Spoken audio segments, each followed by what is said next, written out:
কোরআনে আছে নবীজির সামনে প্রত্যেকের আমলনামা খোলা হবে।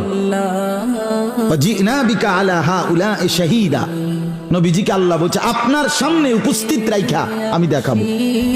নবীজি আমলনামা দেখে আল্লাহর নবী জিজ্ঞেস করবে উম্মত এটা কি? উম্মত দিনের পর দিন ফজরের নামাজ কোথায়, জোহরের নামাজ কোথায়? উম্মত 30 বছরের ব্যবসার মধ্যে একটা হালাল নাই। সুদের এত টাকা দরকার, ঘুষের এত টাকা দরকার। উম্মত যৌবনের পুরাটা সময় মোবাইল দেখে, ছবি দেখে, নাচ গান দেখে, উলঙ্গ দৃশ্য দেখে নষ্ট করে ফেলেছো। আজ আমি কিসের সুপারিশ করব উম্মত? আমি এটা নিয়ে আমার আল্লাহর সামনে কেমনে দেখাবো? আমি কিভাবে বলবো? হযরত মাওলানা তারিক জামিল সাহেব বলেন হাসরের ময়দানে নবীজি আহা বাপ শুনেন শেষ কথা, হাসরের